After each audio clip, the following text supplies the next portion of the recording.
What up, Irish Breakdown Nation? I am Vince D'Addario. I am the football analyst here at irishbreakdown.com.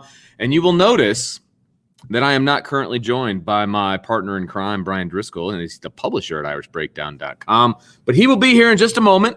He was just finishing up a business call, so he is going to join us in just a moment. But we're obviously at a weird time. It's 4 o'clock Eastern. That is not our normal time. But there were some technical difficulties with StreamYard and Facebook and I guess all kinds of things. I don't know. But we couldn't go at our normal time. So we decided we're not going to leave everybody hanging. We're still going to have a show today. And so we're going to have that show now. And that show is going to be about the quarterback situation at Notre Dame. And we kind of hinted around at this yesterday when we were doing our Upon Further Review show that the quarterback position is one that needs to be talked about because this team does not have a quarterback problem. It has an offensive line problem that has led to other problems. Yes. Okay. So I think that's the easiest way to put it, right, Brian? That's how I'm jumping in the show. Yes. Yeah, baby. No, your point is, Vince, is the quarterback problem is a byproduct of something else. Correct. And I have an article coming out here very soon that's going to talk about it. You know, like, look, the quarterback play is not good, right? We're not going to sit here today and tell you the quarterback play has been good from any of the quarterbacks because it hasn't been. There's been spurts from each guy. Jack's had some good moments. Drew's had some good moments. Tyler's had some good moments. The quarterback play is not good. And no matter how much Brian Kelly tries to spin it as an issue of something else, it all boils down to the offensive line. However, that doesn't mean you don't have quarterback decisions to make. And that's what today we're going to focus on. Yeah, absolutely. Because at the end of the day, the line may be leading to something, but it's still up to the quarterbacks at the end of the day to do what you got to do to do that. So, it looks Vince, you always look so much different when you get your hair cut. I'm sorry, I'm like so distracted by this. You know, you don't rock the hat. You got the nice little cool gel in. You know, I know. Well, yeah, I wait so long that I look shaved. like a new human being when I actually get my hair cut. And it felt like it was infected by the game. Right. And I just needed to just get rid of everything. So I did that. So Vince, to me, we can talk about the offensive line for every show, but we're not going to do that. That's lazy and boring. Yeah, I agree. And monotonous. Yep. So what we're going to discuss is, okay, the line is what it is. This is where you are if you're Tommy Rees. The line is what it is. Jeff Quinn's not going to become Harry Heastan tomorrow. Nope. Right? The line is what it is. Are there things that they can do to get better? Sure. Yeah, definitely. But there are things that he's going to have to figure out to do, Tommy Rees, to say, okay, well, how can we maximize the quarterback situation? And I love that last comment by David Knight. I know that's what you're reacting to. Yes, it was. There are things the quarterbacks you have to do with your quarterbacks in your offense to say, hey, look, we can't just say, hey, we're going to keep doing the same stuff. It's not working. Oh, gee, it's all the offensive line's fault. Nope, that's not how it works. No. You got to figure out what you got to do to get it to that next level. And so that's where we're at with Notre Dame. And I think there are positives and there are negatives to all three of these quarterbacks. And that's the thing that a lot of people are doing right now. And that's what I see. I'm seeing it in our chat. I'm seeing it on the message board at Irish Breakdown. I'm seeing it on Twitter, seeing it on Facebook. Jack Coan's the problem. Put in Drew Pyne and it's all better now. Right? I'm seeing a lot of no, that's not it. And we saw that in the second half on Saturday. So but each of these quarterbacks can have to handle knowing that they're going to be playing in front of a bad offensive line. Right. And so we're going to discuss today the positive and negative with each quarterback, what we think Notre Dame will do and what Notre Dame should do. And knowing Notre Dame, they're probably going to announce something right when we're in the middle of our show. That's just kind of how it seems to go with us. But that's what we're going to talk about, Vince. So, to me, Vince, let's start off with just kind of talking about what we're seeing from the quarterback position and what some of the concerns are and what we think you can do when you have a bad offensive line. What can be done, and I think that's I think the first thing is people talk about is mobile quarterback. Okay, that's part of it. The other thing you can say is, well, there's things you can do schematically. So when you sit there and look at it and you say, okay, first, in order to pick a quarterback, you have to figure out what are you going to do schematically to protect your line. Bingo. Then you figure out the quarterback that fits that best. So what are the things that you look? I'm the head coach. I'm coming to you, Vince, you're my OC, and I'm asking you, okay, so what can we do? Look, hopefully the line's going to get better. We're going to work on it. I'm going to be on coach to get better. But in the meantime, what's our plan? What can we do? What can we do? Yeah. So basically, you have to grant yourself the premise that the offensive line is an issue, right? That has to be the untold, or the told. That, like, that's the what are we talking about? Like a science experiment? Like, that's the I wish I was a science teacher. I'm sitting in a science room, and that's what brought it up. But that's the overlying thing. That's the whatever. I can't even come up with the name, and I apologize. But so the offensive line is good. It was going to be good. I knew it was going to be a good analogy if you could remember it. If I could come up with the name, the constant. There we go. The constant. I think that's a science word. So that's the constant. So you have to understand that that's what's going to happen, right? So what do you need to do? Okay. Well, we've got two very, very good running backs. We've got skill guys that can catch the football. So how can we get them the football in a manner that is going to be quick? Is going to be something where we're not going to tax our offensive line, right? The dependent variable. Thank you, Ben. I appreciate that. The dependent variable. You the man. I appreciate that. I could have sat here for the next hour trying to figure that out, and I wouldn't. Yeah. Yeah, right. Here's the reason I got into coaching, folks. Absolutely. The dependent variable. I appreciate that. So you have to understand what you have and what you don't have. We don't have a very good offensive line. We have skill guys that are very talented, okay? So we have to decide how we're going to get them the football. Well, I think you need to stretch horizontally, right? You need to be able to get the football out from behind the offensive line as quickly as you possibly can. Get to the perimeter, correct. To the perimeter, horizontally. Get it out there, right? So your offensive line isn't what is going to be the issue. But then once you establish the perimeter, then you can come back and you're not putting everything on your offensive line, and you can still run the ball a little bit, okay? They showed that in their first run for 16 yards. They spread it out. Cincinnati was afraid that they were going to get to the perimeter, and they ran the ball right up the middle. You put your offensive line in a position to be successful, okay? So if I'm looking at, okay, what quarterback do I need? I need a guy with a quick release. Okay, I need a guy that has the arm to stretch the field, because eventually that is something that we want to do, because we have guys that can do that. But we also want to roll the quarterback. We want to get him outside the pocket. We want to move the offensive line, shift the protections a little bit. That's the kind of stuff that we want to do. So then you start asking yourself, what quarterback is going to be the best for that? That's what I would do. So I think for me, I would even go further. Number one, I think the perimeter throw is important. You need a quarterback that can get the ball out quickly and accurately. Okay. And that's the thing. It's not just about quick speed. It's about accuracy.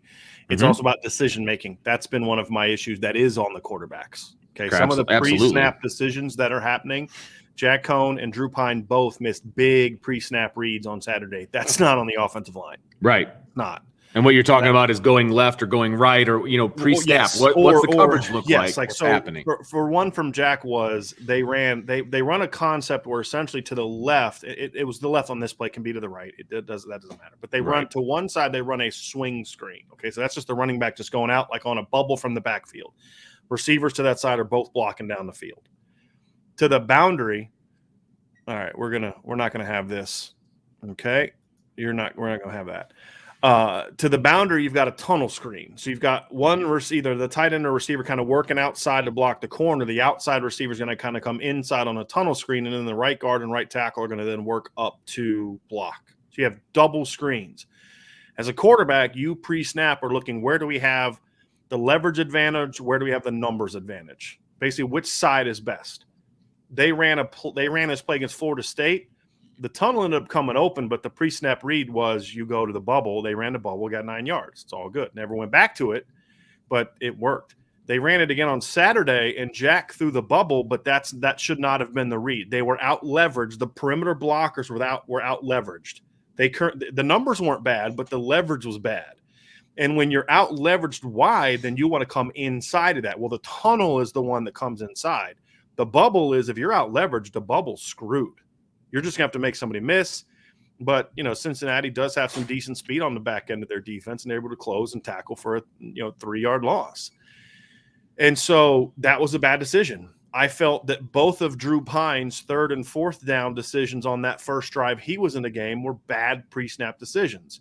The guys he threw to were covered, but that's not who he should have thrown to. Those are not decisions that are put on the offensive line. Those are 100% put on the quarterbacks. So this is not a offensive line is the only problem. It is the predominant problem. So I think decision-making has to be part of that. And to me, this is also why one thing you have to do is you have to pick a guy. Because reps, the fact that none of them are getting the dominant quarterback starter reps is hurting all of them. And that's why people say, well, Drew was great. Well, what's happening is we're ignoring Drew's flaws that we've already seen in games because he's not Jack, right? We were doing it with Tyler Buckner early in the season. And we tried to tell people, hey, Tyler's going to need time, and now people are not worried about him anymore, right? Some. But again, that's going to be a bigger issue, but it's got to come out quickly and accurately. But schematically, it also has to be about this is why RPOs are so important, because later in the game they tried to run that inside zone with the spread out box and got blown up because Cincinnati had 7 guys crashing because they were at that point in time they kind of had picked up on some of Notre Dame's tendencies. When Notre Dame is in a wide stack, they were running the ball inside. So Cincinnati crashed it, and Notre Dame didn't pull it and throw it out. They got to pull it and throw it out. That's why the RPO is so important.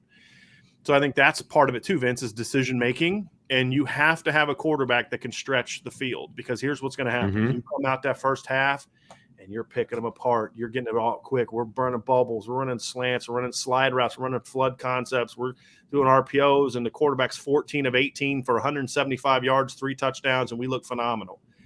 Second half, a little bit better, but you know what's going to happen next week when they have that film to watch? Hey, this kid didn't complete a single pass beyond 12 yards. Okay, so we're going to take that short stuff away real quickly. We're going to come up, play press. Our D linemen are going to be getting their hands up because we're not going to be as worried about the pass rush. We're going to come off collision, get a push, but then get your eyes on the quarterback, get your hands up. We're going to come up, and we're going to, as soon as we see that wide receiver blocking, we're going to crash it hard. Now all of a sudden you have room to go. So what do you have to do to beat that? You got to be able to throw the ball down the field. And so you also have to have a quarterback that's willing and able to throw the ball down the field. That doesn't necessarily mean that you have to have the biggest arm and the best arm, because I would argue that Jack Coan throws a better deep ball than Drew Pyne. But right now, Jack Coan's not throwing the deep ball the way he needs to because he's concerned about the pressure. So sometimes it's about a willingness as well. So what we talked, Ian Book had a stronger arm than a lot of people thought. We talked about this. It was never an arm talent problem for Ian Book. It was a mental problem. Right. Well, Jack's struggling with that right now, and it's getting him out of his game. So that's got to be part of it too. So to me, you've got to be able to stretch the ball. You have to have a quarterback that's able to throw on the run. And I'm not talking about scrambles. I'm talking about designed run. Rollouts, sprint outs, bootlegs, nakeds, all that stuff. That's got to be part of it too, because you have to be willing to get the ball outside. And now there are things you need to do schematically in the run game too that don't have to do with this. Some Michael Johnson, I think, talked about, getting quick pitches, and we've talked about the jets and the shovels. Those things need to be a part of it too, but those don't really have anything to do with the quarterback as far as who the quarterback is.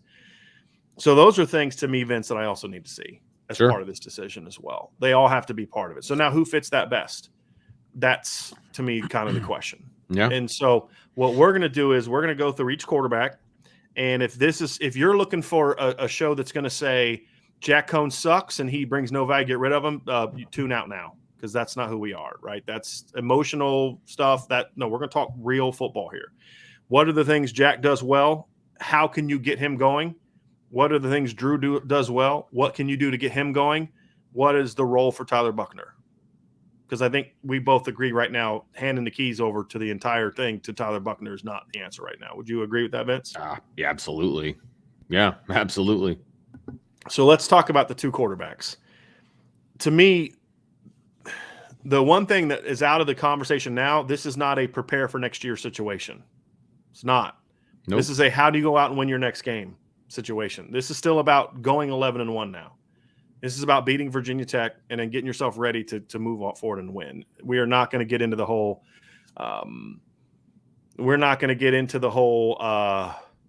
prepare for next year thing. If you're starting Drew Pyne, it's because you think Drew Pyne Gives you the best opportunity gives you to the best chance to win win now. tomorrow, like Saturday. Correct. Right. And so here's some of the things. So let's start with Jack Coan. I think the thing that is easy to say is, boy, if you could just figure out a way to get that game one Jack Coan back, whew, that's great. Yeah. But that's not going to happen, right? I mean, I don't think that guy's there anymore because of the hit. So what is Jack Coan doing now? I still think Jack Coan is their best decision maker on a snap to snap basis. He made a horrible decision at the end of the first drive. But if you go back and watch the game, he still made a higher percentage of good pre-snap reads compared to Drew. Okay, that's one. And I still think Jack is their best deep ball thrower. Still, I mean, he's got to get better, but he's still their best deep ball thrower. I think those are two things that we see. I think Jack throws the ball well on the run. Would you agree with all three of those things? I don't know that I've seen enough to say that he throws well on the run. Well, that's the only thing I push back on. I'm saying he can throw on the run. Okay. I mean, because we've seen it. We saw in the spring, threw some nice bootlegs. He had that great throw on the run to Braden Lindsey on a bootleg, right, against Florida State. And then you go back and watch the Wisconsin film. He was good on bootlegs. It was something he was good at on film. But he does that well, in my opinion. The concern I have with him on the run, however, is if he's out there, if I'm another team, I'm going to say, I'm dare you to run. He's not a threat to run. Agreed. No matter what Brian Kelly said. And you're talking about in like zone tucking reads. it. No, I'm talking about when he sprints out, boots out. Okay, gotcha. I'm like, if I'm a flat defender, I'm not attacking the quarterback. I'm staying depth, and I'm not giving him a throwing lane. I'm gonna make you run because I'm gonna tackle you 2 yards down the field. Right. I'm not gonna let you throw the ball behind me. So I think that's the rub, right? That's the negative. So still the best decision maker so far. And we'll get into what that means for Drew Pyne here in a second because he is a fifth-year senior. Real quick, Scott Fessler, appreciate this very, very, very much. So you look at it and you say, okay, decision maker, deep ball potential is there, right? Because all of this is a guess because none of these guys have shown all this in games consistently. And then you look at it and say, okay, he can throw on the run. What are the negatives, Vince? He brings you no value as a read zone guy. Correct. He brings you no value when plays break down. Would you agree with that? Absolutely. Do you want to push back on that? Yep. No, I don't. I'm not pushing back on that at all. I think I would like it if he was a little bit more willing of a runner. Yeah, like he did for 2 plays against Wisconsin. Correct. He needs to do that more often. But correct. He's not. And that's here. That's not a physical capability. That's between the ears. Like you have to be a willing runner on that because you don't need to be Ian Book in the run game, right? And frankly, Ian Book didn't do a lot of zone reads. It was scrambles and things like that. That's how he got his yards. So, but you have to be willing to pull and run in order to make zone reads effective. And I don't think he's willing per se to do that. So I would say I would classify that in the negative category. Right. I think also I would argue, and I think you might actually disagree with this one. If you break down the game on Saturday and some of the throws that Drew Pyne made on against Wisconsin, Jack Coan on a snap-to-snap basis is still the more accurate quarterback from a ball placement standpoint. Yeah, I would agree with that. I think that are we comparing? Is that where we want to go right now, or we want to talk about Drew later? We'll get to him, but I think but we're still kind of focusing on. I would agree with that. I was going to give my reasons why, but I'll agree with that. Go ahead. But then you look at it and you say, but here's the big rub for Drew.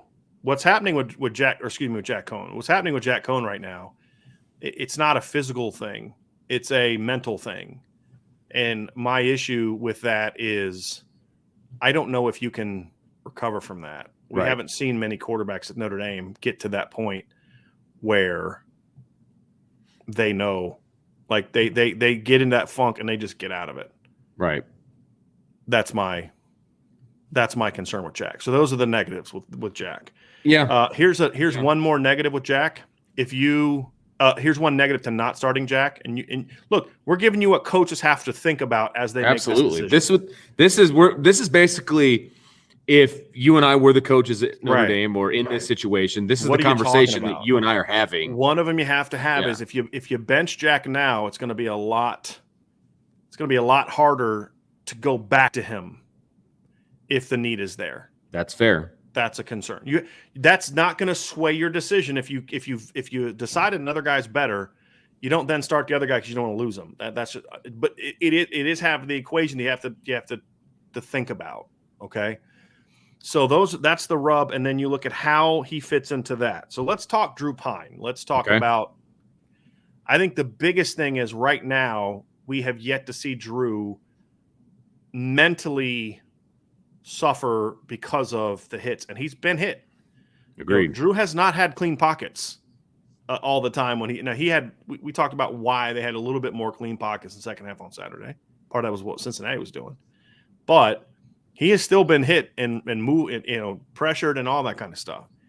It hasn't bothered him so far. Now it's early, and again, being the backup quarterback is a whole different animal than being the starter. But you don't ever know how a guy's going to handle that till you actually start him. You just have to give him that chance. I think that's the biggest thing for me, Vince, that the difference between the two. I think Drew, I would argue too, that Drew has a faster release. Yeah, they did a timing not thing on it. Not decision making, but just from a physical standpoint, just right. He gets rid of it quicker. And I actually thought that Jack has a quick release compared to Ian Book, because he was the last starter, right? And that's who we've seen for 3 years. I think Jack has a quicker release than Ian. But I think now that I've seen Drew on a little bit more of a regular basis, I would say Drew has a faster release than both of them. Yes. I think the other thing that you look at Drew and you say, I don't think like Drew Brees kept calling him an outstanding athlete. He's not an outstanding athlete. He's an okay athlete. Well, Drew Brees sees himself in the mirror when he looks at Drew Pyne. That's let's be real clear on that. True. And he's like, oh yeah, welcome to the under 6 foot club and all. I mean, he sees himself, so of course he's going to root for Drew Pyne, and I have no problem with that. That's cool. But here's something else. I don't think that Jack Coan is a better athlete than people realize. Drew Pyne is not that much of a better athlete than Jack Coan. The difference is Drew is willing to use his athleticism where Jack does not. Jack gets into a very heavy-footed drop back stance, and then once he sees pressure, he crumbles. Not crumbles, but he looks for it. Yeah. Drew keeps his eyes downfield. We saw it on a play where he kind of stayed back. He drifted back where Jack's tendency is to kind of go up, which is something that Brian Kelly did talk about is a difference between a guy under center that's going, because when you're under center, you go back, then up. When you're in the shotgun, you go back and you stay. That's a big difference. Drew Pyne is a shotgun quarterback, always has been a shotgun quarterback. That is a coaching mistake that the Notre Dame coaches should have been beating that out of Jack from day one. Like that should not have become a problem. He's been at Notre Dame now for 10 months. Okay. That should not have been a problem. That's a coaching problem. And so to me, Drew is more willing to keep his eyes downfield and use his legs to make a play. Like when you watched him scramble for 11 yards, I was not thinking, wow, what an athlete. He's Ian Book reincarnated. I'm like, no, that's not what you see. But what you saw was a kid that stayed back, kept buying time. And then when he decided to run, there was nobody there. That's called a smart quarterback. That's an instinctive quarterback. I think that you have been talking, Vince, I know there's one thing you've been wanting to say about Drew Pyne this whole time, and it's something you've been talking about from day one. You're talking about the speed of his throws and stuff like that? What are you the referring intangible to? aspect, just how people respond to him. What you talk about every time we've ever brought up Drew Pyne. Yeah, and that's the one thing that really stood out to me, because look, when I'm as a coach, you don't look just for what you see, between the lines and things like that. You look for intangibles and you look for things that are important. And as a quarterback, look, the position is a leadership position. It just is, right? And he has those qualities. I mean, he is the emotional leader outside of Kyron Williams, obviously, but he's an emotional leader. Like he is, again, when in and I've explained this before, but like when you're in practice and you've got, the position groups off in their own little corners, kind of doing their own thing. Then they come together for like 7-on-7, or they come together for team. He's the first one to greet that position group coming over to join the quarterbacks, high-fiving everybody. Before the game on Saturday, he's the one hitting Jack in the head. He's hitting Tyler. He's going up to people, like maybe he's hitting Jack a little too hard, concussed him a little bit or something like that. But yeah, that's something too that I think in on last year's team, I'm going to say this, Vince. You tell me if you agree or disagree. Okay. On last year's team, Jack Coan's calm demeanor is exactly what I think that team could have used. Not in comparison to Ian Book. This isn't an Ian versus Jack. It's just Jack's personality, and does it fit better on last year's team or this year's team? Jack's calm demeanor, I think, fit last year's team. But I also think that with the way that things are going this year, they almost need a quarterback that's going to kind of get in some people's face and say some things. And Jack's not. That's not who Jack is. No. I mean, and players have said it. They haven't said it in an insulting manner. But it's to me, it's more of a, like you said, like when I watch Drew and I break down the film, the thing that you'll realize if you break down not you, Vince, the people listening, if you break down the film, and actually somebody just said it right here, if you break down the film on a snap by snap basis, Jack Coan's still their best quarterback. Just efficiency of the offense, right? Just making decisions, getting the ball out, stuff like that. The difference is, for me, Jack's highs are higher, but his lows are lower. Because, and I think a lot of it is that right there. I think, to me, Jack doesn't seem to handle the pressure of the moment as well as Drew does, if that makes sense. No, I think Matt D kind of hit it right on the head here. He said Drew seems to have some of an it factor about him. He may not be the best athlete or passer, but his confidence in himself and his ability seems to be there, in my opinion. I would agree with that. Right. I would absolutely agree with that. And here's how that benefits you.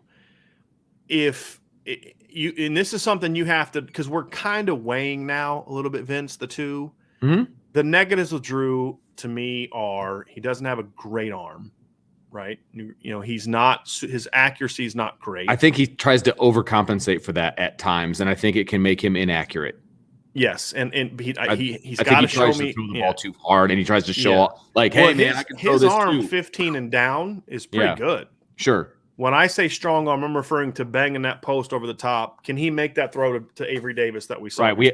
We haven't seen that. Yeah, we haven't seen him try it yet. He threw a 30-something yard touchdown that was totally underthrown. But again, that's okay. I'm not necessarily. But we don't know if he can throw the ball down the field. Right. That's a concern of mine. Sure.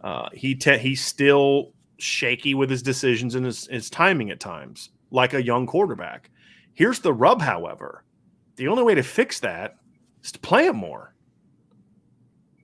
I mean, that's the thing, is like, you have to look at it and say, okay, well, you can't fix these things in practice with Drew. The only way to fix it is to play him. Yeah, absolutely. And that's the rub, right? The things that we see from Jack, that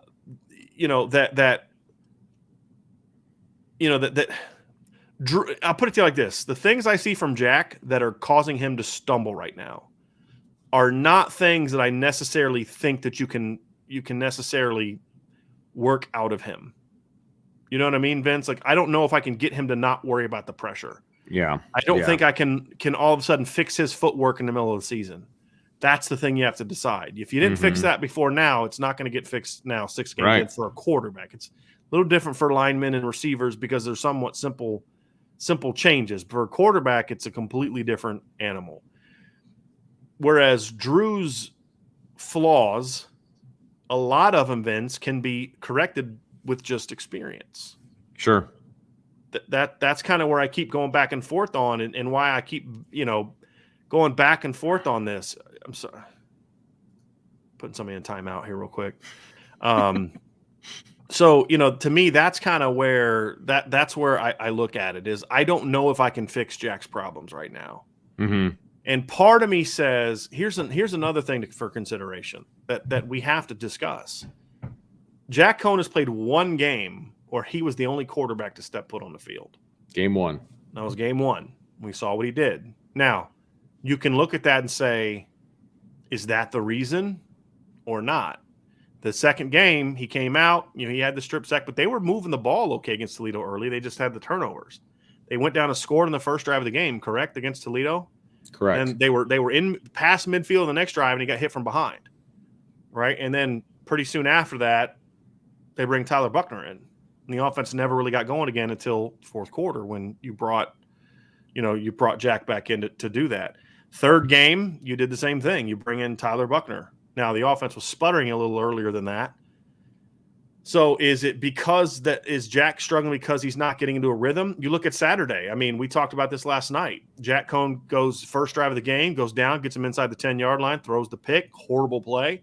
Next drive, they move the chains. You have some mistakes by other people that stall it. And then the next thing you know, he's not back on the field till it's 10-0. Right. And it's a whole quarter later. So you say, okay, so does Jack deserve another shot where it's just him?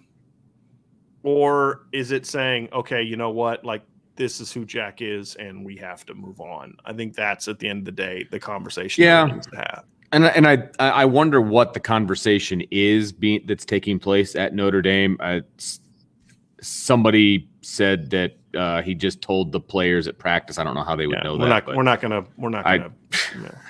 But it's a conversation that needs to be had because you do need to figure out what's best for your team right now. And I understand when people are saying, I don't understand why people are saying this is a lost year and all that. I think that's ridiculous. That's overly emotional. Yeah, that's not going to be part of our conversation today. This is not a lost completely year. Agree. This is not benching all the veterans. Yeah, this is right. We're trying to have a real football conversation today. You need not to pick an emotional one. You need to pick the quarterback that gives you the best opportunity to win right now.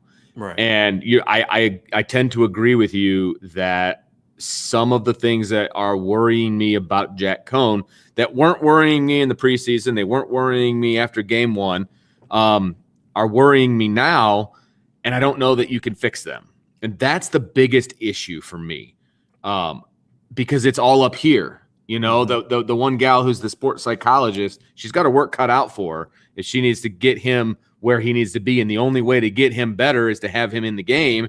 Right. But do you take that chance and lose that series because he's hearing footsteps? You know what I mean? Like that's tough. Like, I don't know. I'm not a professional at that. I don't know how to break him of that. So from a coaching standpoint, if that's what I'm seeing over and over and over at this point, then I have to look at, okay, does the next guy give us a better opportunity to win? And do his limitations, his things that we are seeing that aren't the way we want them to be, are those fixable? And can we work on those things? And how much more time can you take to see if it, you know what I mean? Like, right.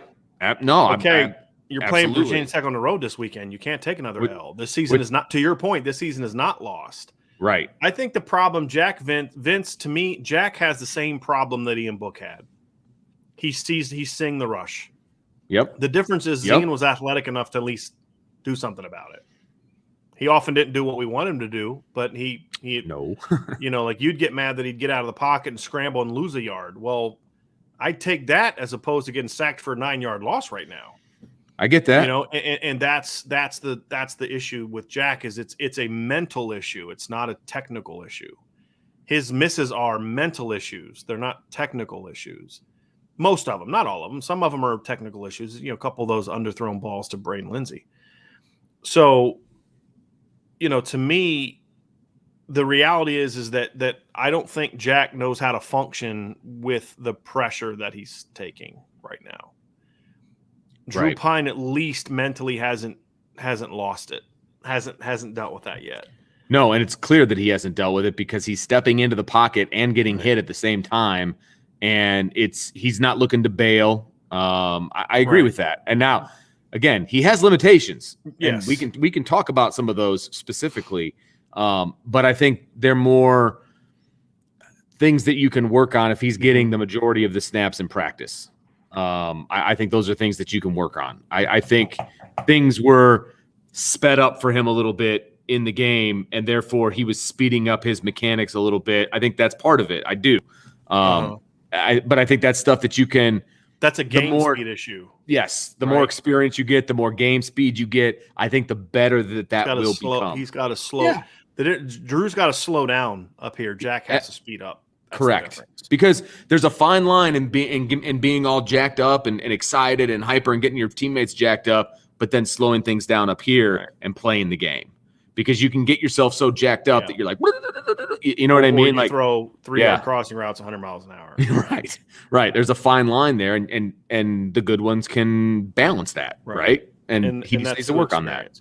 So we've kind of hinted around, Vince. So I'm the head coach. I come down. Vince, you're my OC. You're my quarterback's coach. At the end of the day, okay, who are we starting on Saturday? Who are we starting on Saturday? Who, in your mind? Again, we're not predicting what Notre Dame's going to do. Right. I think it's kind of. I think we know what Notre Dame's going to do. Right. I mean, can we be honest about that? Why is Brian Kelly saying I'm going to meet with the quarterback? This is one of the things he said at his press conference today. I'm going to meet with the quarterbacks, and we're going to, decide what's. That sounds exactly like what he said when he was going to announce that Jack was the starter. If Jack Coan's still the starter, why does he need to meet with the quarterbacks? Right. Exactly. Jack's a starter. It's right. It's done. I think they're going to go Drew Pyne. Would you make that same decision? I would. I would right now. I would make that same decision. You and I were kind of talking about it in the middle of the game about just somebody said Vince traits, but we were talking about kind of the traits that Drew brings to the table, and we know what his limitations are. We get it, but I think right now for this team, I think Drew is the right decision, and I feel bad for Jack. I do, because I really feel like if this was last year's offensive line, I think he's getting Heisman talk because he's sitting back there and he's picking defenses apart. I believe that. I really do. He made a bad decision because he didn't know that O-line U got shut down. Like, he didn't know that was going to happen. And that's unfortunate for him, and it sucks. But for the team right now, I think Drew Pyne is the best option. So you agree with Robert, who says, I played college football. Pyne brings the energy and the quick release. He gives you the best chance to win. Also, where the heck is Rocco? Play the kid. Agree with that, but that's a different show. That's a different show, but I agree with that too. Yes, I agree with that too. But I think the part right here that people talk about is energy. Yeah. And for me, as a quarterback's coach, ultimately, I have to put a lot of value in that because I'm seeing the win coming out of the sales of a lot of players on the team. Yeah. It's not Jack's fault. It's a frustration of the line, the system, losing. There's just, you can see it, Vince, right? You can see it building where the air is just kind of getting sucked out of the room. It is. And fair or not, life's not fair. Football's definitely not fair. Because there's only one quarterback spot. Right. There's 3-4 receivers. There's Jack. Jack doesn't have the personality to provide to like pump that back up. It's not fair to him. That's what would have made him so good on last year's team. But I think it's what has hurt him with the current circumstance of who this team is. Now, we shouldn't be here. Right? No, we shouldn't be here. Gosh, no. And with better coaching, we're not here. Right? Yeah, absolutely. And I agree with you in the fact that, look, Drew Pyne is probably one of the top 3-4 guys that is liked on this team. Would you agree with that? Just based on, I think he's right up there, and I think he's easy to follow, and I think he's easy to get behind and get fired up for. I'm not saying they're playing harder for him, but in the situation that Notre Dame is currently in, I think it's easier to follow him. Yeah. If that makes sense. It does. Because it's just that natural personality. It's like, look, when you're all down and you're kind of frustrated, guy walks in the room and he's hyper and he's excited and he's just, it just kind of says, okay, hey, let's something new. Right. And hopefully it can be the thing that kind of, hey, we let Jack down. Let's make sure we don't do the same thing to Drew. We've seen that before in football. I mean, that happens. So I think that P-Money official, the super chat, appreciate that. He says Drew Pyne needs to start the rest of the season. He's only going to get better with time. Jack's only going to get worse. There's a reason Wisconsin replaced that. Come on. I don't agree with that last part. Come on. Look, I guarantee you Wisconsin right now would take Jack Coan over Graham Mertz in a heartbeat. Give me a break. I just don't understand why people have to turn this into why can't you just have a football conversation where you say right now, based on this thing, the other thing, I think this guy's a better guy. That's what we're trying to do. Right. I'm so I booted somebody out already. Oh, Jack Coan sucked. Don't be childish. Okay. This ain't the channel for that. Okay. Jack Coan's not getting it done. We can all agree on that. Right. But to act as if like there's a reason Wisconsin got rid of him. Okay, fine. Then there's a reason that Ohio State, passed on Joe Burrow. There's a reason that NC State decided Mike Glennon was a better quarterback for them at that time than Russell Wilson. Okay, come on. Don't give me that. All right, because Jack Coan at Wisconsin was very good. And before the true problem of this team, Jeff Quinn in the line, Jack Coan is the reason Notre Dame didn't lose to Florida State. Can we be honest about that too? If not for Jack Coan in the opener, Notre Dame's 3-2 right now. Yeah. Okay. So let's not do that. Let's not be those fans. We're better than that at this place, and we're better than that. That doesn't mean we have to say Jack's been perfect and it's not all his fault. Some of it is not his fault. Some of it is his fault. And that's why I think you have to go with Drew, in my opinion, because I think Drew is better prepared mentally, personality-wise, style of play-wise, in every way to say you have to give this spark. You have to take a shot at it. And if it doesn't work, then this team is just – it is what it is. This is your chance to write the course. Because you can say, well, you're reacting to one – no, this has been building for several games. What we saw on Saturday was building for several games. Notre Dame benefited from playing a Wisconsin team that you and I have been saying for months is just not that good. Yeah. And guess what? They're 1-3, and they're not that good. And so you're in a situation where you can lose every game you play from here on out if your defense has an off day. Can we agree on that? Yeah, absolutely. And you can't put that pressure on your defense. You've got to figure something out on offense. And here, to me, ultimately is all the things we talked about. But ultimately, here's the decision for me. I feel that as of right now, and again, we don't know how he's going to handle starting. You never really know how someone's going to be until they start. True. Right? But as of right now, when I look at this team, I say because I think they have playmakers, they need a quarterback that's willing to maybe be a little bit more of a gunslinger. Mm-hmm. And I think that Drew is a little bit more of a gunslinger. I think he's willing to take some chances. Yeah, he's going to go 9 of 22, but he's going to throw for more yards and make more plays because he's going to he's going to get the ball out to guys. Now, look, here's the thing: all of you that think Drew Pyne's going to walk in the door and look like Drew Brees on Saturday, it's not going to happen. Don't think that's going to happen, man. Vince, you and I were talking about this. Like, let's look at some of the mistakes that Drew made. Right, 3rd and 5, bad decision. 4th and 5.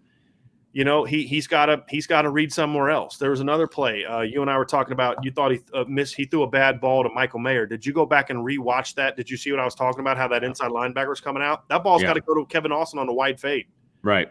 Austin had a step on Ahmed Gardner. Right. He tried to squeeze it into Mayer, and it ended up being behind because he didn't want it to get picked off by the linebacker, which I get, but that's a no-go. Like, that's why best case scenario, it's an incomplete pass. You throw the ball down the field to Kevin Austin, give him a chance again because he had a step. They were running an in, so Mayer was outside, Austin was inside. Mayer ran kind of like a quick under, almost like a slant, but more looked like an under. They ran like a wide fade with Kevin Austin. Austin had a step. You got to throw it to him. Right. But those are, again, the mistakes that you're going to make. It's an experiential mistake. You need to see that and read it out, see it in lifetime, not against a scout team, but in live fire. Those are the things that Drew is going to make. He's going to make those mistakes. But I also feel like he's going to take some of those chances. Hey, I got Braden on a one-on-one. Let me give him a chance. You know, and that's what they have to do. They have to get the ball out to the playmakers. They have to be willing to take some of those chances. And when things break down, you need a guy that occasionally can say, okay, nobody's open. I can go do something with it. And that's what Drew did, that Jack was unwilling or unable, or, you know, we could argue all day whether he's athletic or not or whatever. It doesn't matter whether he's unable or unwilling. The fact is he wasn't doing it. And the couple little tucks and runs that he had against Wisconsin aren't really things that scare a defense. A quarterback willing to get on the outside, that scares a defense. Right. Much more so than a guy that's just going to tuck and run for 6 to 8 yards. Now, so we've made our decision. Mm-hmm. There's 2 things that we have to figure out. Number one, what are changes you have to make to the offense? Okay. If you're going to make that decision. And what's the second thing? Mm-hmm. Just so I can think about what's the second thing? Well, I thought you said there were 2 changes that need to be made. Yes, 2 things we need to address. Okay. What's the second thing? Will will be Tyler Buckner's role. Okay. That's the first thing I was thinking of. Okay. When Drew Pyne's in the game, what does your offense have to look like in order to allow him to be successful? And John A1, just in case we lose this, we will get to this. And this kind of transition, this is kind of a transition to what we're going to talk about. So I want to bring this up now. That's actually a really good John point. A1 says, how much of this is on Tommy Rees? Quarterback is another position that hasn't been developed along with wide receivers. Now the offensive line has joined the past 4 years. So how much of this is on Tommy Rees? We're going to find out. Yeah, exactly. Right? Because you can't just say, okay, well, we had a Jack Coan game plan. If they go, because we don't know, if they go to Drew Pyne, well, here's our Jack Coan game plan. Now it's just 10 instead of 17. I think you have to modify things a little bit. Yes. To fit the play of Drew Pyne. Because with Jack, a lot of their game plan was built on throwing the ball down the field. Correct. And I don't want them to take away all of that. There still has to be some shots, but not 4 verts. Like, I don't know that needs to necessarily take place. Mm-hmm. I don't know yet what kind of quick decision maker that Drew Pyne is. Do you have a feel for that? I'm specifically referring to like RPO type stuff. Hey, real quick, Vince. Yeah, I'm trying to find. We had a chat from Mark. Are you still there? Where you have that? It was above. I'm at 439 at the moment, but I can go all the way up to 432. Do you see anything from Mark? A super chat from Mark. A super chat. Okay. Yeah. I thought there were a couple super chats before we even started the show. And no, it was one that came in. I saw it come in recently. Oh, okay. Then I probably yes, I've got it. Okay. Yep. Mark, thank you for the super chat, man. Appreciate it. It says, big fan, love what you do. I keep hearing that it's Coan is better if he wasn't in his head. Doesn't that in itself make Pyne better? Coan will start. And that's kind of where we're coming from. Yes. That's where we're coming from. It does. That's the biggest detriment right now. We can sit here and say all day, look, if this is this, and this, Jack's got the better deep ball arm, right. Jack's the more experienced, Jack's this, Jack's that. All of those things are true. But at the end of the day, yeah, because I felt like at times we're not seeing it, right? One of the things I wrote down when I was going over the film yesterday was I felt like Jack short-armed a couple throws because he was anticipating getting hit. And that's been really happening for 3 games now. Right, exactly. Where he had some misses against Purdue that were that way, that he kind of rushed it. Yeah. Because he was and that's what I say, it's in his head. Right. And that's why I say I don't know if I can fix that.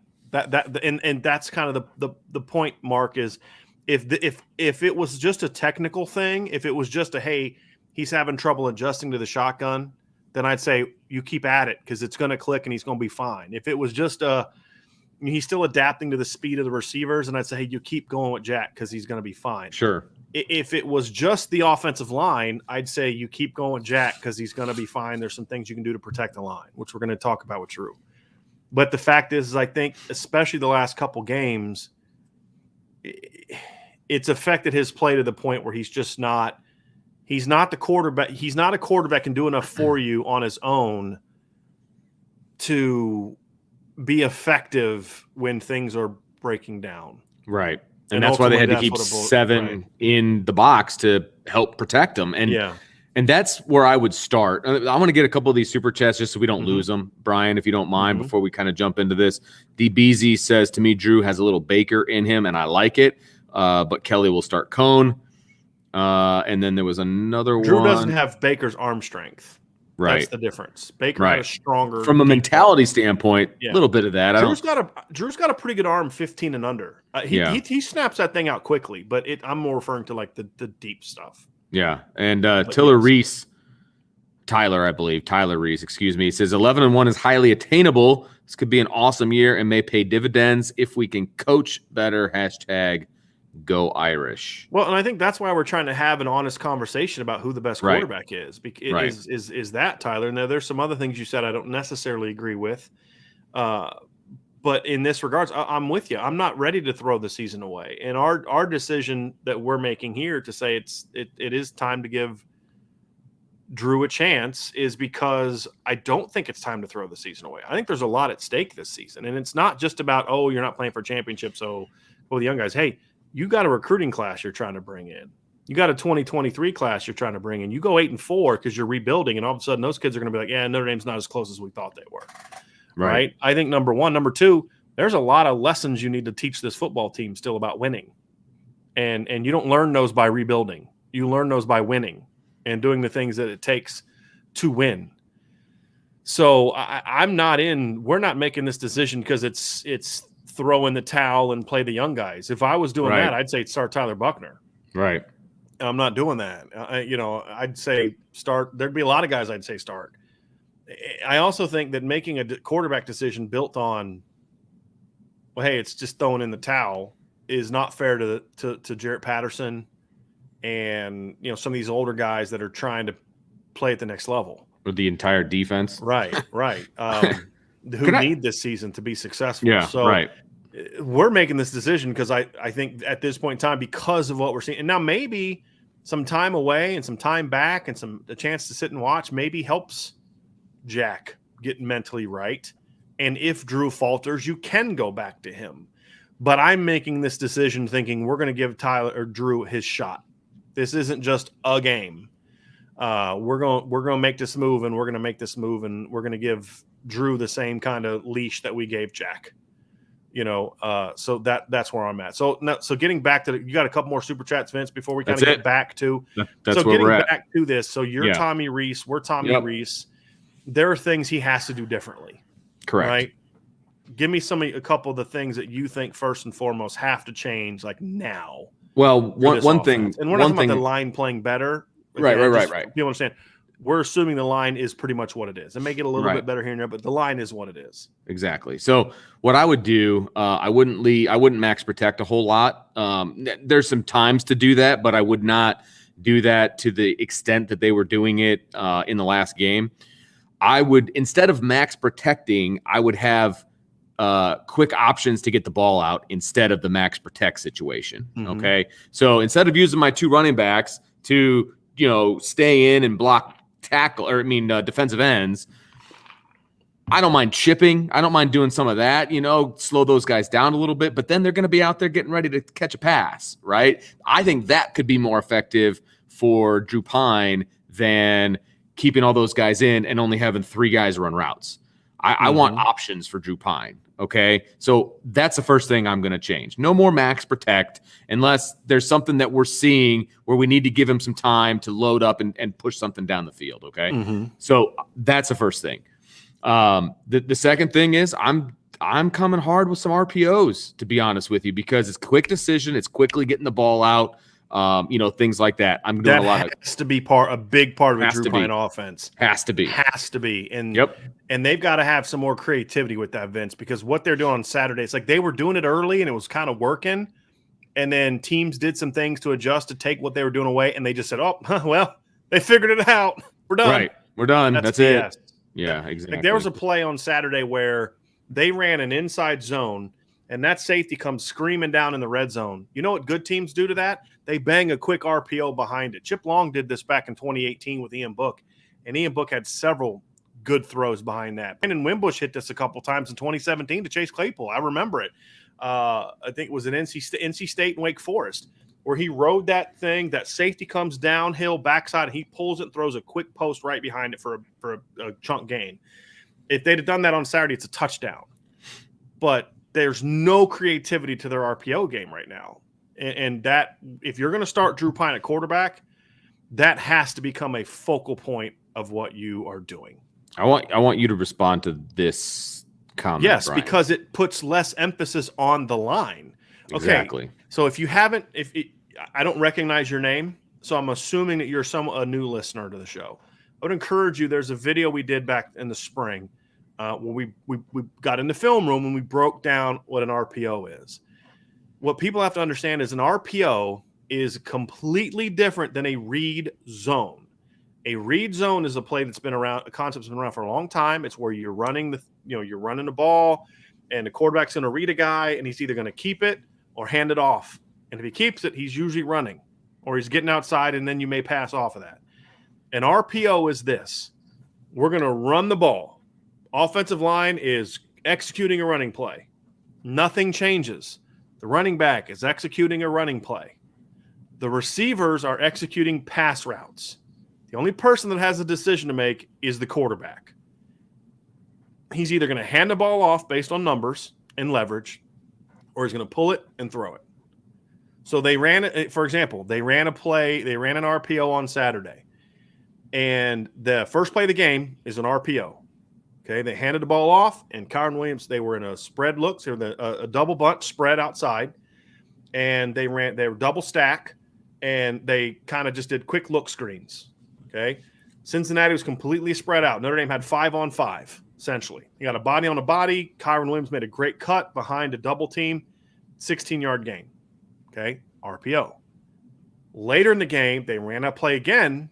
This time, however, Cincinnati knew that Notre Dame wasn't throwing the ball out of that alignment. So they actually reduced their linebacker and they had their safety crash. Next thing you know, it's 7-on-5. They blew the run up. Jack Coan's got, I think it was Jack. Jack's got to pull it and throw it outside. Line's still blocking. So what you've now done is you've now protected your line because they're not capable of blocking numbers or certain players, and you're now getting the ball and throwing it outside. It takes pressure off your line because now you've put the defense in a tough spot. Whereas, hey, if you want to try to get kind of sneak peeky inside, that's okay. We're going to pull and throw the ball outside to Avery Davis and Chris Tyree and Cardin Williams and Braden Lindsey and guys like that. So that's why you do it, and that's why you do it with this offensive line. This notion that RPOs don't help your offensive line doesn't make sense to me if you understand what an RPO is. Because if you're going to say that RPOs don't help your offensive line, then what you're saying is you should never run the football. Right? I mean, how else do I take that, Vince? Right. Never run the football because your line can't block. I mean, that's the only conclusion I can draw from that kind of comment for people that get what an RPO is, in my opinion. And when you run an RPO, you're reading 1 to 2 guys, basically. And the whole point is to make those guys wrong. Mm-hmm. And so you're almost pulling 2 guys off of the defense because you're reading them and making them wrong. Is that a fair thing to say, Brian? Yeah. Because you're reading somebody for the run and then you're reading somebody for the pass. I always say you're making yourself right, but it's the same thing. I mean, it's just different terminology. Yep, absolutely. And it's, again, you're taking people out of the defense, which is helping your offense, right? And if you're outnumbered in the run game, it's easy. You pull and throw. Like it's once you rep it over and over and over, and it becomes like second nature, and the quarterback understands the read and he does what he's supposed to do. It's like stealing. I mean, but you have to be creative with it, and that's where the staff is not doing their job. And Absolutely. You have to do that with Drew Pyne in the game. You have to. If you're not using RPOs with Drew Pyne in the game, and you're not doing this coaching football thing correctly, in my opinion, right? And you're not using your talent correctly. Absolutely agree. So here's another thing too: is I think that you talked about the perimeter and all that. I think the other thing is you got to stop force feeding the run. I'm sorry. I don't care who the quarterback is. That has to happen. I'm not using 12 personnel hardly at all anymore. I'd go more 10 personnel before I'd go 12 personnel. And if you're going to go 12 personnel, then put freaking Kane Barong in the game and throw it to him. You know what I mean? Because your tight ends aren't blocking right now, and your offensive line can't block in the run game. So all you're doing is you're limiting your offense by force feeding a 12 personnel grouping onto the field. That's got to change. Spread it out. Be more creative with your motions, and don't just send guys on motions. Do things off of them. Send them on a motion and bring them back around on a verse. Do shovels. Do things that force the defense to be looking this way at the snap of the ball. And just sending a guy on a motion doesn't accomplish that alone. Send a guy on a motion and run him on a wheel route, which we saw that against Wisconsin, right? Mm-hmm. They did that with Joe Wilkins, sent him on, and bam, next year he's wide open, right? For about the easiest 18-yard gain that Joe's ever going to have. Great scheme. But then we don't see those things in anymore.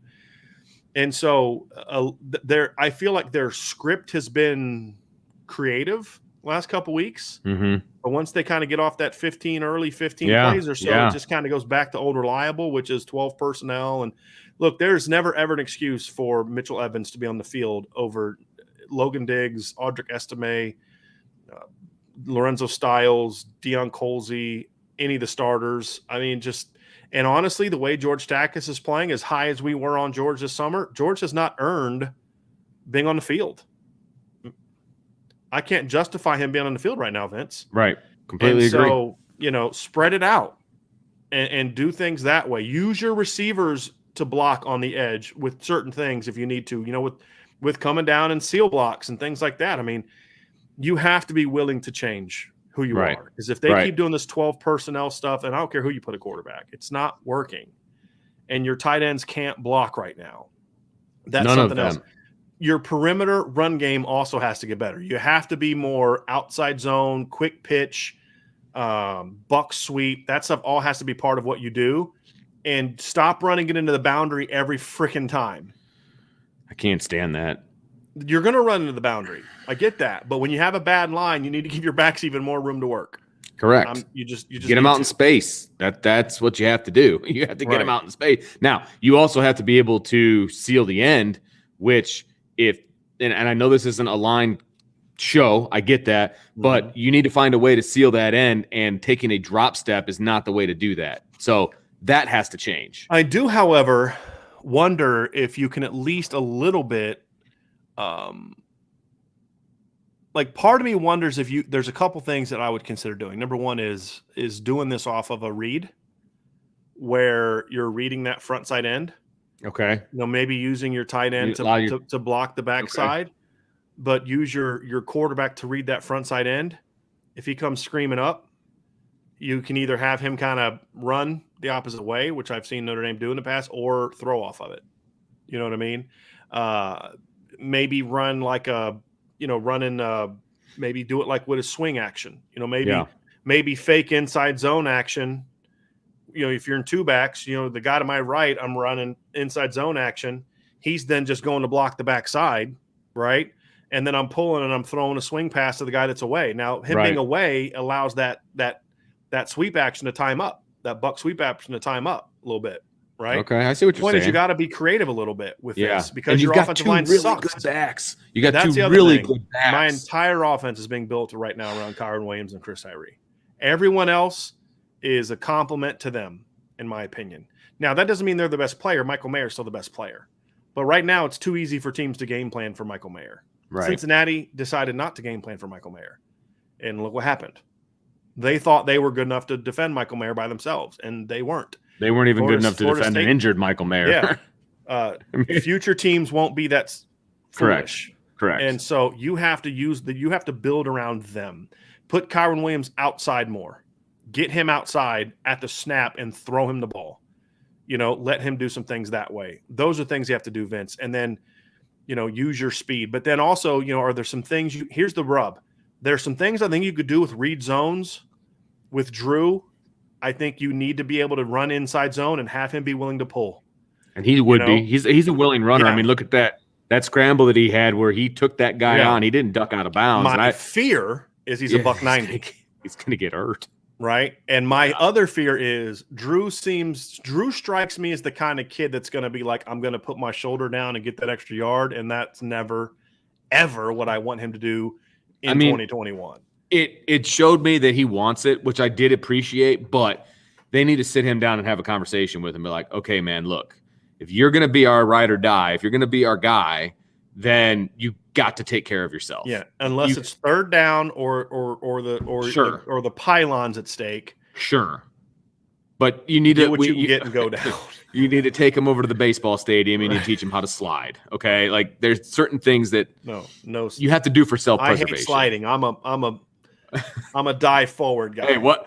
Either way, slide stops it. Yes. Either way. Here's something else that I think is gonna have to be done. If you make this decision, Drew's got to be the guy. He's getting 70% of the pass reps because here's something I think has hurt this football team, and I've been kind of thinking about it. We're seeing uncharacteristic drops in games. Some of it is, I think, guys getting in their heads. I think Kevin Austin a little bit in his head. The other thing too is Jack Coan and Drew Pyne throw a different football. Jack's ball comes out pretty tight. It doesn't jump out, like it doesn't explode out of his hand.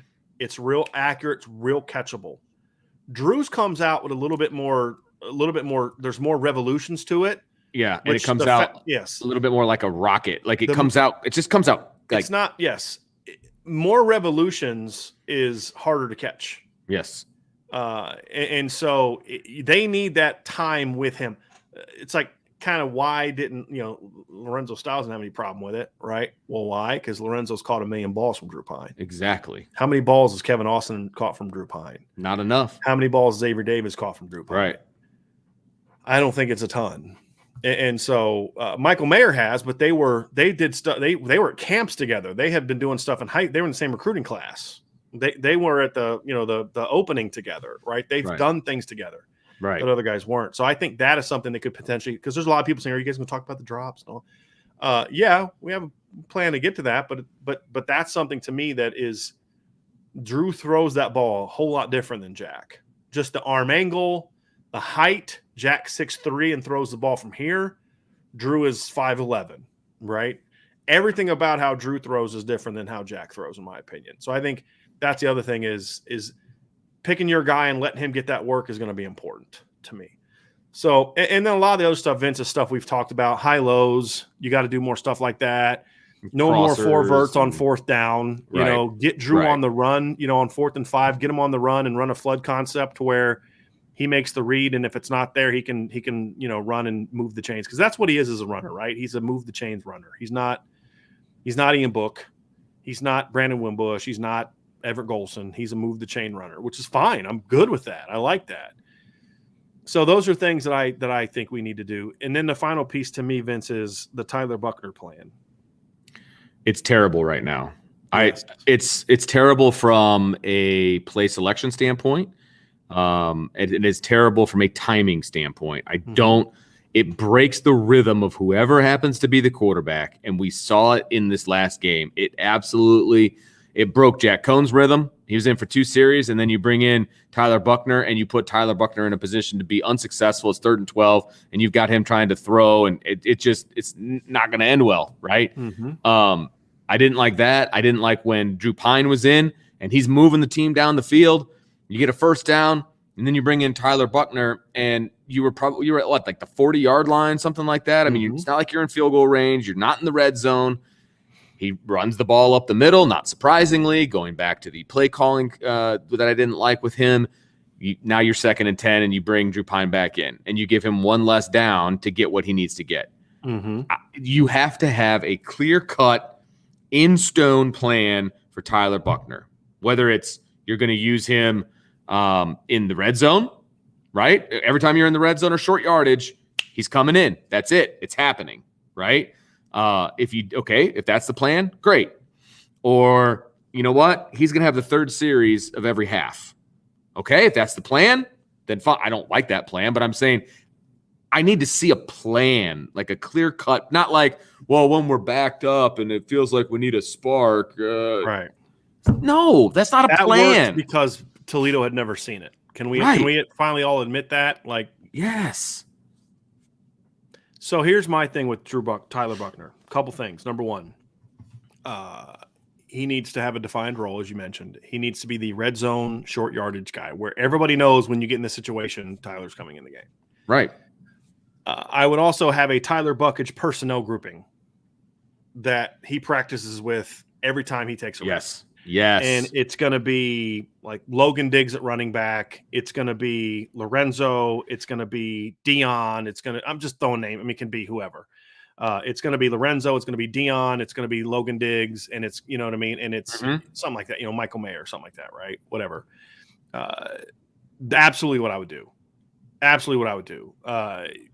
Whoever that package is going to be, and maybe have Avery Davis in there, something like that. That package is going to happen every time. So you're not just running Tyler Buckner in there. You're running Tyler Buckner in there with guys he's taken every single rep with. There has to be some comfort there. I also think, as people have mentioned, we have to see more of a diverse package from him, and then Tyler's got to make better decisions. There's twice on Saturday Tyler has to hand the ball off, but I think part of it too is he's pressing. He's trying to go make a play. Right. Because he doesn't know when he's going to be back in there. They're looking at me to make a play, you know. Right. Yeah, no, absolutely. Just execute the offense, buddy. You let your talent take over within the framework of what we're trying to do. And so I think that's the other thing that needs to be better when you talk about the Tyler Buckner package is there has to be a little bit more diversity to it. I think that I'd like to see some power read stuff in this, which is a quarterback run that's been effective for Notre Dame in the past. There needs to be some throwing action there, early downs. I don't want to see Tyler Buckner in a 3rd and 10 dropping back and throwing straight from the pocket. If you're going to throw on 3rd and 10, then what you do is you have Tyler roll out to some sort of trips formation and try to find somebody open. And if it's not there, you run them. You don't pass them. So to me, that's the thing is I am okay going with a Tyler Buckner package, but it has to be redefined from what it is now. It can't be a thing where you put him in the middle of a series on 1st and 10 at the 45-yard line. You want to put him on 1st and 10 because you just got inside the red zone? That's fine. But that's the other thing I would do. The other thing I would do with Tyler Buckner is I would go tempo. I think you got to go fast with Tyler. You cannot give the defense time to get lined up. You have to have 4 or 5 play calls in the run game. You have to have 4 or 5 pass concepts, and that is it. And those are the only plays he reps snap after snap after snap. Yep. But when he's in the game, it's got to be a full changeup. It's got to be tempo. It's got to be – I mean, I'm talking if you're going to put him in the game in a normal situation. If they don't want to just have him be a red zone short yardage, if they want to put him in a normal situation, that's fine. But when he's in, I don't like it, right? But if you're going to do that, then you can't just say run the offense and we're going to add a read zone. No, you have to have a Tyler Buckner package, and you have to go tempo.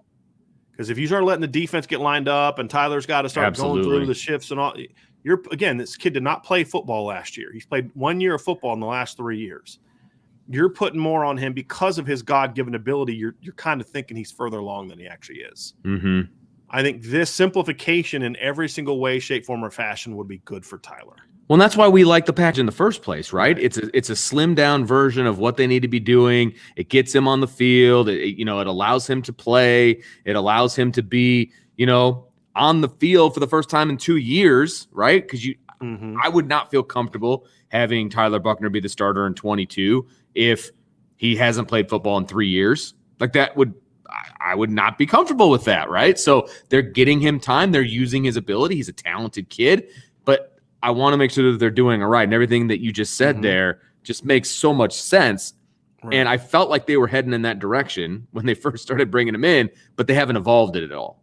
And they're not using him in a manner that is consistent. And that's the disturbing part for me. So we have this comment right here from Eric 1863. Do you guys think if it is Pyne, could it turn out to be a 2018 book starting at Wake Forest? I know different circumstances, but it could be the spark the offense is needed for a game. It certainly could be. Yeah, I mean, let's not forget the offense looked every bit as bad against Ball State and Wake Forest or Ball State and Vanderbilt as it has the last 2 weeks, in my opinion. Certainly could. Yeah. I'm less confident in that because I don't think that the offensive line's as good. Because even though they look bad the week before against Vanderbilt, they still ran for over 200 yards against Vanderbilt. Do they have even 400 yards yet on the season? I don't think that they do. They're averaging 80 yards a game. So yeah, they're about 400. Yeah, 80 times 5. They're barely over 400 yards in 5 games. I don't think that they're as good up front as that team was. Yeah. And that wasn't a great O-line, but it was at least a competent O-line, and that was before Alex Bars got hurt. So I definitely think we could see a spark. But, Ian was also a year older than Drew is now. Ian was in his 3rd year. Yeah, it's his 2nd year. And Ian had played a bunch the year before, whereas Drew never played. I mean, Ian came off – Ian started against North Carolina the year before, came off the bench against LSU, came off the bench against Miami. They blew a lot of teams out that year, and Ian got a lot of playing time. So a little different circumstances, in my opinion. We got another super chat here, or another comment from John Monty. You guys do a great job. I always love these. Like, you do a great job, but I'm going to tell you know what you're talking about. But you need to run hot reads to get rid of the ball fast. Yeah, okay, so no, we didn't say hot reads because here's the thing. True. We can talk about all types of things that Vince and I like, but we're trying to give you things that we would do within who Notre Dame is. Right, exactly. And Notre Dame doesn't run hot reads. And you don't just if you like hot reads, and I would sort of build them in. I was a hot read guy, but I was a guy that liked to build hot reads into my concepts, which is what Vince said earlier. That is something Vince talked about, like, build more unders and some things that kind of give you a chance to dump it off. Those aren't necessarily hot reads. Those are throws that I'd call them blitz beaters. There's different things you can do. Sure. Those aren't hot reads, but Notre Dame doesn't really do hot reads. They don't really do side adjusts because hot reads are side adjusts, basically. That's really not who Notre Dame is. There are things they can do within the framework of what they do that give you the same purpose, which we've talked about. Every time we talk about, doing unders and running arrows and swings, that's essentially what that is, John. And that's what we've talked about a million times going back to the summer, is when we talk about creating more levels concepts. Well, what's the point of having a levels concept? Well, if the linebackers come, I've got a high-low right behind it that I can throw the ball to. If the remaining linebacker jumps my hot route or my crossing route, I can just throw that quick end behind it or that deep end behind it. if the two linebackers come and my guy can outrun his man coverage, then I got a little crossing route to get to, right? But those aren't hot routes. Those are parts of your offense that your read's going to take you there if you see pressure. It serves the same purpose. Yeah. Notre Dame's just not a hot route side adjust kind of team. Right. Never have been. And that's not something you add in the middle of the season. Yeah. That's something that requires a whole off season of preparation for. So anyway, but so Drew Pyne is, we're kind of in the place now where the reality of the situation is Drew Pyne needs to be the quarterback. We are both fans of a Tyler Buckner package, but not the Tyler Buckner package that we've seen really the last few times he's been in there, right? Since the Toledo game. Right. Definitely not the Tyler Buckner package we saw on Saturday against. But that's not his. I mean, it's not even his fault. I don't think. It's not. None of our criticism is on Tyler. Yeah. And again, I agree that the package isn't big enough. They're not using it at the right times. But he also needs to make better decisions, and we talked about that. So it's twofold. But I don't know how many reps he's getting in practice. Like I don't know how often he's getting in the opportunity to be that guy. You know what I mean? So if you want him to be that spark, if you want him to be that guy, then you need to practice him that way. And again, I don't know how they're practicing him. It doesn't look like he's getting a lot of work to me. Tyler? It just doesn't look that way. Yeah. Tyler. It just doesn't look that way to me as I watch the games. And I could be wrong, but the proof isn't there for me. That's why I think it's important for him to have a personnel package. Yeah. A Tyler same guys. Yes. And he's throwing a million routes to Lorenzo and Dion. He's throwing him and Lorenzo Styles or Audric Estime or both of them. I mean, heck, I wouldn't mind seeing a red zone package where you've got, Audric and Logan in the game. Sure. Just again, it's not that we've already said that the two running backs are the best part of this team as a unit, right? Michael Mayer's the best individual, but they are the best thing you have right now as a unit. But that doesn't mean that your other guys can't bring value in certain situations, right? Right. Absolutely. And that's where we're coming from. Is I would like to see that as part of it too. So we have a super chat I want to grab here, Brian, from RJG Irving. Thank you very much for that. He says, agree with the switch to Pyne, but at the same time, Madden needs to sit too. Send a message to everyone. Time to step up and accountability. Yeah. Well, I don't disagree. I don't disagree with that either. But I think, there needs to be, at the very least, a rotation. Everybody's blaming Caden Madden, but here's the thing. Caden Madden is – I would encourage y'all. There's actually some film on YouTube, and I sent this to Vince this summer when we first heard about Caden Madden, where it's just the Marshall offense. And I want you to watch Caden Madden play at Marshall. I want you to watch how he comes off the ball. I want you to watch his footwork. I want you to watch how he gets off to the second level. I want you to watch his pass pro. And then I want you to watch what he does this year and tell me that kid is being coached worth a darn. And to me, that's in the days is you can put someone else in for Caden Madden, and I would, but it's not going to be any different. This is not a personnel problem up front. Everybody's like, this is my frustration. It's systemic. It's we need somebody to blame, right? That's somebody that we can actually do something about right now. We can bench Jack Coan. We can bench Caden Madden. But that's not going to change it's not going to change the core of what's wrong. Jeff Quinn's not going to become a better coach because you've put John Dirksen or Rocco Spindler or Andrew Kristoffer in the game. Right. Just not. Right. So, but no, I don't disagree. I would play some of the younger guys. I would look for as bad as the line is. It's amazing that he's been so unwilling to make changes. He's going to pull a quarterback at the drop of a hat. Guy drops a pass, get him out of there. You know what I mean?